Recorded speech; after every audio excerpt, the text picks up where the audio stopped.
Hi there, welcome to another week of Counter-Strike game and skin market update. This is SkinomiCS2, and this video covers the 2nd to the 8th of December.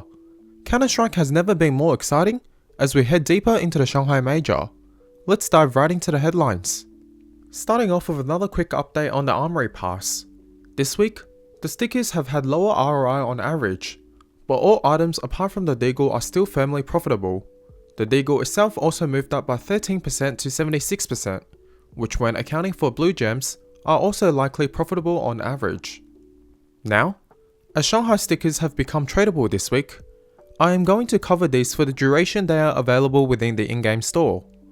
Currently, the ROI on unboxing are extremely unprofitable, as players anticipate the 75% discount which happens after every major.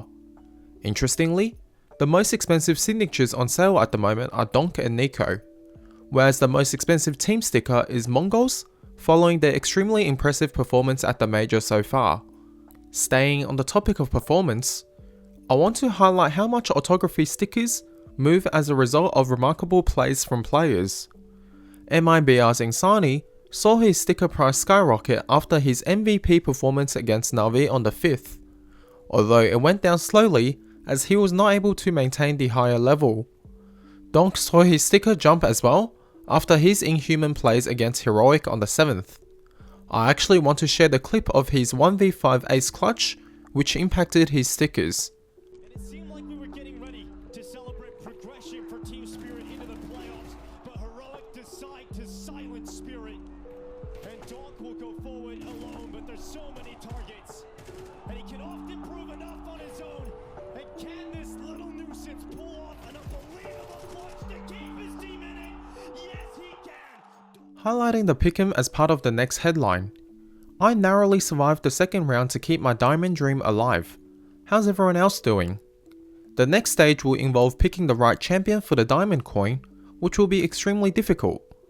Currently, Mongols is probably in the best form from what we have seen so far. Let's see if this holds. Alright, next headline of the week. Dexerto, an online esports news presenter, posted the news that Amouranth's team had knocked out Virtus.pro out of the tournament. Sonic, a Wildcard player, replied saying you should just say Wildcard, to which Amouranth replied, don't bite the hand that feeds you. I looked into this, and Amouranth, a well-known content creator, has reportedly purchased partial ownership of the organization. There are 3 other co-owners. Sonic replied to her saying that Dexerto did not mention Wildcard prior to editing, but Amouranth doubled down after this, saying don't fight the clout. Whilst I have no issues with her background or career, I find this response quite dismissive, especially considering Wildcard players were competing in the biggest tournaments of their lives. Updating from last week's Valve post, Lucaozy stickers have officially been replaced in the game by Burzen, even on existing crafts. Valve have become extremely overt to leaving unintended limited items in the game, unlike back in the old days with the Howl. Moving on again, the next headline is that the conversation for number 1 player of 2024 is brewing. Obviously the major title will be a big consideration. The awards will be presented on the 11th of January, and the honour will likely be between ZywOo, Moneyz or Donk. To finish off the headline section, I want to make an observation that the CNY has continued to weaken against USD. The exchange rate is now 1 to 7.27. This is not good news for Counter-Strike skins, as demand from that region occupy a large part of the market. It has not had a significant impact just yet, but it is something to keep an eye on. Finally, let's move on to our weekly craft idea. This week, I have a Team on Fire craft to show you.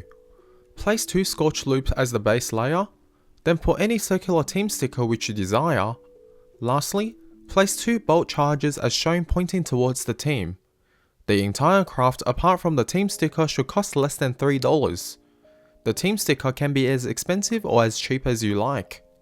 Taking a look now at the skins market. The SkinomiCS2 Index, which contains a list of weapons are used to represent the market, lost a further 0.69% this week. The focus within the market is firmly on the major at the moment. The eSport Fire price weighted index presents a similar finding, whereas the all items price weighted index, which includes all items, have shown an increase from the new items. There are no alarms to be sounded in the market this week. Moving on to the value of trade and trade volume. On buff, we have continued to see cycles of volatility in the value of trade, which has been quite the norm recently. CS Float, on the other hand, continue to see even bigger volatility, noting that the volume of trade still stands at about half of buff. Thanks again to itrade.gg for providing this data. I have also included an affiliate link in the pinned comment for some free stickers, although I do want to clarify that this is not a sponsorship. Now, let's break the skin market movements down into categories. Starting off with knives and gloves, they have remained relatively stable this week, which means that most inventories have kept their values. Unfortunately, higher tiered weapon skins saw very minor declines. This is not of major concern. Agent skins have had another week of downfall this week, although the magnitude is not too large. Last but not least, we saw affordable weapon skins showing mixed results but maintaining their value on average. Moving on, according to CS2 Case Tracker, the unboxing numbers have slightly recovered this week after plummeting last week. Last week's numbers was due to people buying the Shanghai Major Viewer Pass. This week, the numbers have remained relatively low due to souvenir package unboxings, which are not accounted for in these numbers. The lowering unboxing numbers translated into slightly cheaper non-active case prices. The same phenomenon extended into active cases as well. Prices have declined on average. Surprisingly, the kilowatt case still remains resilient in return on opening. Let's take a glimpse at this week's biggest winners and losers. The items to top both lists are irrational pumps respectively. The applause graffiti in particular was also limited to buff, whereby the Steam prices actually remained steady. Apart from that, we have seen some borderless stickers from the past majors making up the losers list, and some more unique ones making up the winners list. Just going through where each of these players are at now. DGT is now playing for 9Z, Nexa have still yet to find a team after Bleed disbanded, Nectiz is still with the Brazilian Legacy, and Partsy now plays for Paravision. On to the top trades of the week. We have had a few interesting trades on buff this week. The first is a pair of crimson kimonos going for about $27,000 US.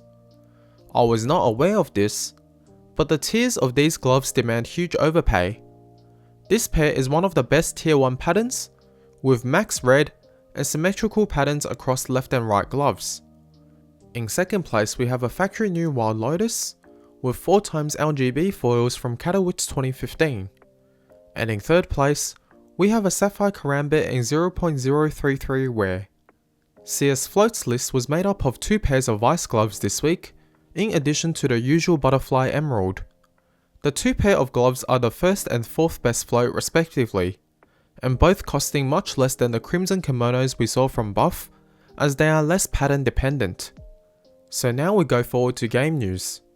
There was only one update this week, which was a minor update that introduced a silver coin to players, as well as fixed a few minor bugs. Moving on to Pro Scene. Just a reminder that the final for the major will be played on Sunday the 15th. I will probably be chilling on my Discord server whilst making next week's video. Feel free to join me. Other than that, the eSports World Cup is set to be held in August, and CS2 will be featured. Seoul lists another 2 of their players after failing to qualify for the major. I am still open to skin donations. Please like, share and subscribe, as well as check out my Discord server. On that bombshell, that was all for this video. Thank you very much for watching, and see you in the next one. Bye.